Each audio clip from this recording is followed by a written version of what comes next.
भानु प्रतापपुर का रुख कर लेते हैं। जो भानु प्रतापपुर विधानसभा उपचुनाव पर आज काउंटिंग चल रही है और ये सावित्री मंडावी INS 24/7 के बूम के साथ। तो सावित्री मंडावी जी, पहले तो जिस तरह के रुझान कह रहे हैं, आपको बधाई देना चाहेंगे। शायद हमारे सहयोगी संवाददाता से बात कर रहे हैं, जीवानंद हदर से। जीवानंद, यदि आप सुन पा रहे हैं तो सावित्री जी एडवांस में शुभकामनाएं आपको बहुत सारी। बिल्कुल धन्यवाद। हाँ जी, ये जीत का श्रेय जी जीत का श्रेय आप किसे देना चाहेंगी सावित्री जी?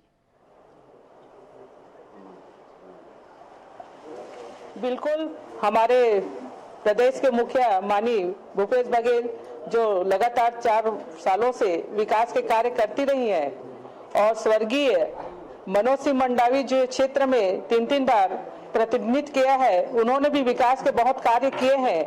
और यहाँ के जो पूरे भानु प्रतापपुर विधानसभा क्षेत्र की जनता, पूरे मतदाताओं को जो उन्होंने हमेशा सहयोग दिया, आशीर्वाद दिया, सभी को मैं इनको श्रेय देती हूँ।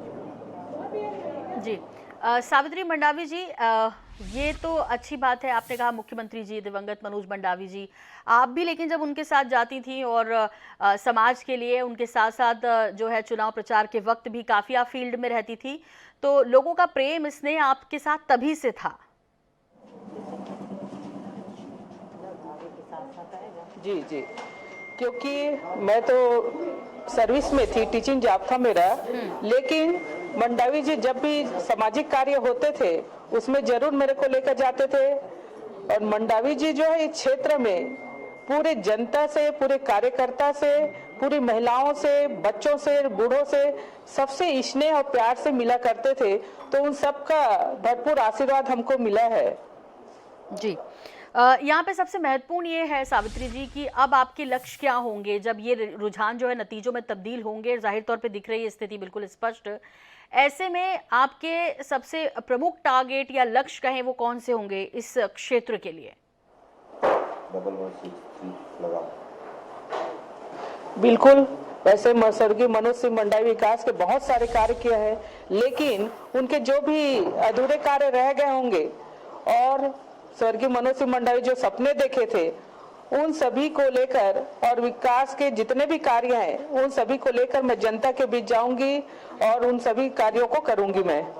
जी सावित्री जी, लेकिन एक महत्वपूर्ण बात जो भानु प्रतापपुर उपचुनाव में इस काउंटिंग के दौरान नजर आ रही है वो ये कि जो सर्व आदिवासी समाज ने अपना उम्मीदवार उतारा अकबर राम कुर्राम, वो दूसरे नंबर पर है, बीजेपी यहाँ पर तीसरे नंबर पर है।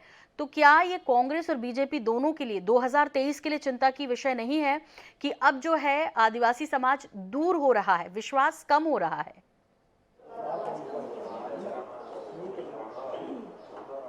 बिल्कुल, 2008 में जब चुनाव लड़े थे ब्रह्मानंद नेताम जी और इस समय जो मंडावी जी खड़े हुए थे, तो लोगों ने जो है मतदाता, जो यहाँ की जनता जो है उनका भी कार्यकाल देखी है और मंडावी जी का कार्यकाल देखा है, तो दोनों का कंपैरिजन करके बिल्कुल वहाँ की जनता जो है पूरी कांग्रेस के पक्ष में वोट दी है। जी, हालांकि आप जो अकबर राम कुर्राम हैं उसे कांग्रेस बी टीम कहती रही बीजेपी की, लेकिन सावित्री जी वोट तो बीजेपी के ही काटे उन्होंने।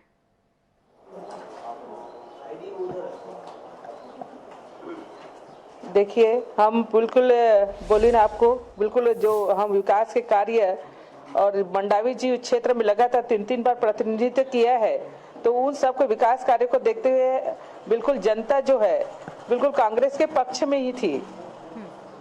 सावित्री जी, एक सवाल और आपसे करना चाहेंगे कि जिस तरह से ब्रह्मानंद नेताम पर दुष्कर्म के आरोप लगे, इससे पहले वो जीतते रहे वहां पर लोगों, और वो बहुत कॉन्फिडेंट थे कि ये जो कांग्रेस आरोप लगा रही है इसका कोई फर्क नहीं पड़ा।